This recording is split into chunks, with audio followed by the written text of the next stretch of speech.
Atividade física, gente, é muito importante. Exercícios de musculação contribuem para o aumento da testosterona. E às vezes o organismo até tá produzindo a testosterona, mas ela não está disponível. Ela fica ligada lá numa proteína que impede a testosterona de fazer a função dela. Então, a gente precisa promover esse desligamento da testosterona com essa proteína para que a testosterona possa fazer a sua atuação. E a atividade física ajuda muito nisso. Uma outra coisa que a atividade física ajuda e que é muito importante é aumentar aquela defesa antioxidante que eu falei para vocês. Porque aquelas que a gente tem própria do nosso corpo, a atividade física, ela estimula o aumento dessa proteção. Então, é muito legal a gente fazer atividade física, porque a gente vai aumentar a nossa proteção.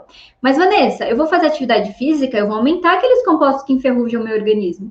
Vai aumentar, mas você vai aumentar a proteção, ele vai dar conta disso, e aí você vai ter a sua maquinaria de proteção já estimulada para os outros estímulos que vêm, tá? Então, isso é uma coisa muito legal. E é claro que eu não posso deixar de falar aqui como nutricionista dos alimentos, né? Então, eu comecei falando dos alimentos industrializados e agora eu quero falar para vocês dos alimentos que ajudam, dos compostos que ajudam nesse processo todo, né? A gente precisa ter níveis de nutrientes adequados, tem alguns nutrientes que são fundamentais para a formação do espermatozoide.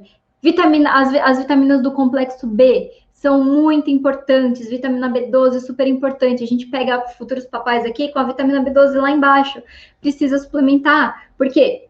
Porque é ele que vai regular, né, essa vitamina vai ajudar a regular a questão genética, a questão ali da compactação, de deixar o DNA lá bonitinho, né, prontinho, e no formato certinho da cabeça, para poder fecundar e ter uma maior qualidade aí do espermatozoide. Então, vitaminas do complexo B, muito importantes.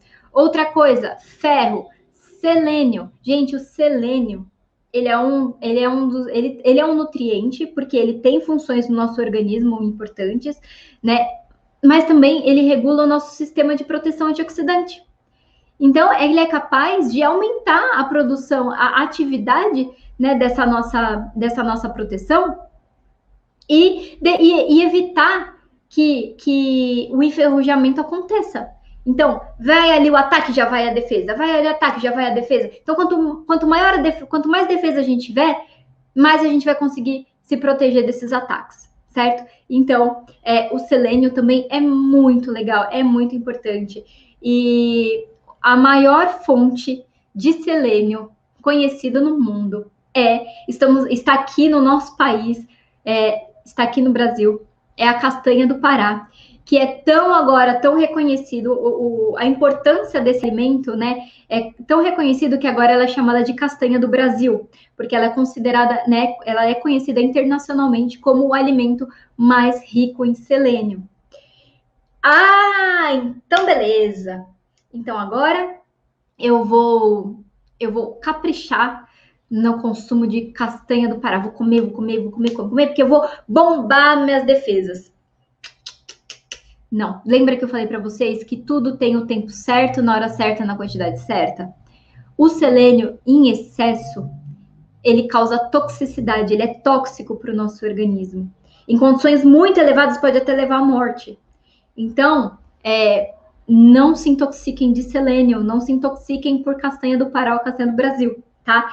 No máximo 2 por dia, né? E ainda assim, né, se você estiver fazendo a suplementação, se você já estiver tomando aí algum suplemento que já tem selênio, coloca uma castanha por dia, tá? A absorção do selênio que vem da castanha é diferente do selênio que vai na suplementação, né? Tudo que vem do alimento, todos os nutrientes, todos os antioxidantes que vêm direto do alimento, eles são mais aproveitados pelo organismo. Porque foi o que eu falei para vocês, o nosso organismo, ele está acostumado a lidar com coisas naturais.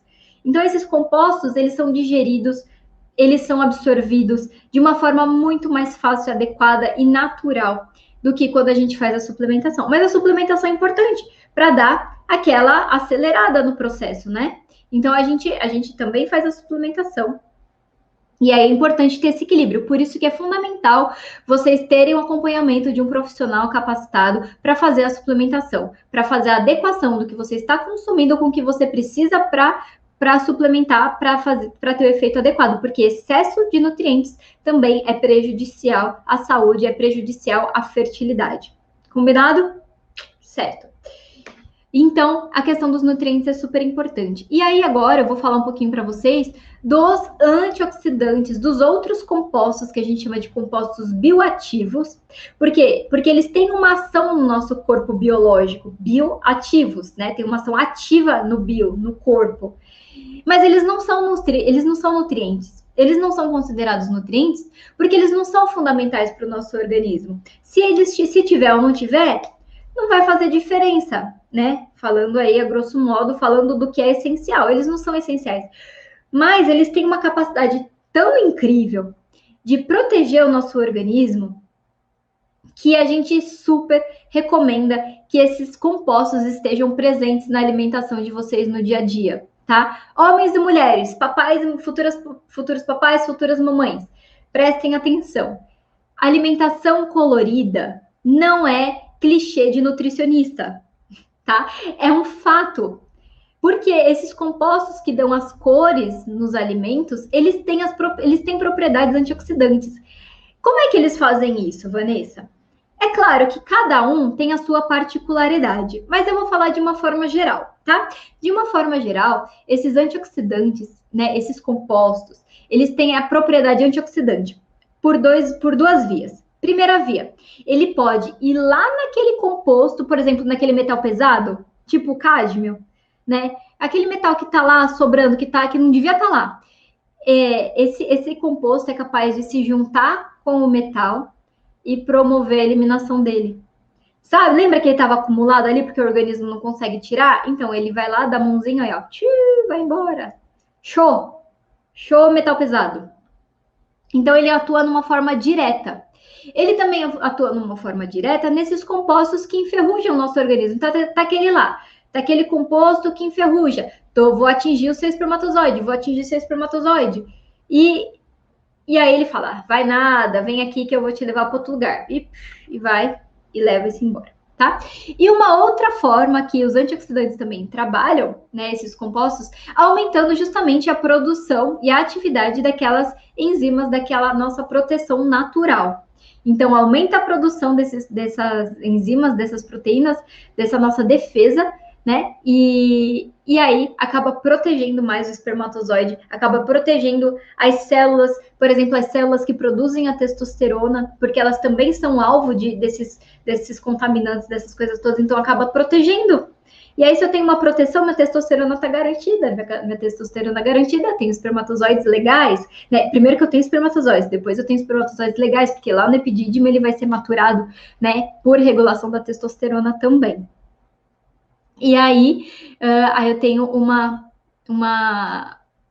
um quadro muito mais propício para esse espermatozoide conseguir fecundar o óvulo, de ele conseguir levar essa gestação adiante. Gente, tem um mecanismo que acontece quando acontece a fecundação, que é o seguinte: quando tem a fecundação, né, vem o DNA que está no espermatozoide e se une com o DNA que está no óvulo, né?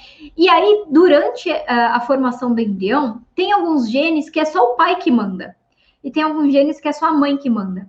Então, apesar de eu ter ali, né, uma duplinha de cromossomos, porque veio da mãe e veio do pai. Então, vai do 1 ao 23. Do pai vem do 1 ao 23 da mãe. Aí, alguns desses genes, eles são desligados. E alguns desses genes, quem é desligado é o da mãe. Ou seja, é o gene do pai que está mandando. E esse gene do pai, por exemplo, é o responsável pelo crescimento do feto. Do crescimento embrionário. Às vezes, a restrição no crescimento do embrião está relacionado com os espermatozoides, com a qualidade, o que estava de informação ali dentro, tá? Uma outra coisa que é o pai que regula é o desenvolvimento da placenta. Então, não é porque está no corpo da mulher que é a mulher que está mandando, não, é o que veio lá do seu espermatozoide. Que espermatozoide você quer dar para o seu filho, né? Que marca que você quer dar para ele? Então, a gente está falando aqui, a gente não está falando só de ser capaz de fecundar um óvulo. A gente não está falando aqui só de engravidar a mulher. A gente está falando de tudo que isso, de todas as consequências que isso traz, né? Porque esse espermatozoide um dia vai ser um adulto. Ele vai estar lá, ele vai ter os filhos dele também, né? E que saúde que você está dando para ele? Você tem que pensar aí, enquanto você está programando engravidar, você já tem que pensar nisso, né? E aí uma questão de responsabilidade dos pais, né? Os pais que sempre falam, não, quando meu filho nascer, eu vou dar o melhor, né? Cadê o seu melhor? Você precisa dar o seu melhor agora. Agora, antes do espermatozoide ser produzido, né? Antes daquela primeira célula começar a virar espermatozoide, você já tem que estar pensando nela, né? O tempo que da primeira célula até o espermatozoide ficar lindo, maravilhoso para fecundar, esse tempo é de mais ou menos 90 dias. Ou seja, a gente está falando de 3 meses. Então, os papais super importantes, futuros papais, que vocês, por pelo menos 3 meses, se dediquem a essa limpeza, se dediquem a esse processo, né? Porque eu sei que vocês querem ser pais, mas essa responsabilidade não é só da mãe. Não é só a mãe que vai no ginecologista, não é só a mãe que tem que fazer exame, não é só a mãe, vocês também. Tá? Não é a mãe que tem que. Ah, o marido pode ficar lá tomando a cervejinha dele, enquanto a mamãe lá grávida precisa tomar seu suquinho, né? Porque não pode tomar álcool. Não. Vocês dois, parceria, certo? Gente, vocês gostaram dessa live? Vocês gostaram do conteúdo? Vocês entenderam, né, as informações? O que é mais importante é vocês entenderem como as coisas funcionam. Porque é a partir disso que vocês vão entender a importância do que a gente fala, né? Porque uma coisa é a gente falar, não, come verdura, come coisa colorida. Mas por quê? O que acontece? Né? E esse é o que a gente quer trazer para vocês. A informação para vocês entenderem, terem autonomia e não ficarem dependentes de pessoas para ficar dizendo que vocês podem ou não comer. Vocês já estão entendendo e já estão começando a identificar aí, né, o que precisa prestar atenção.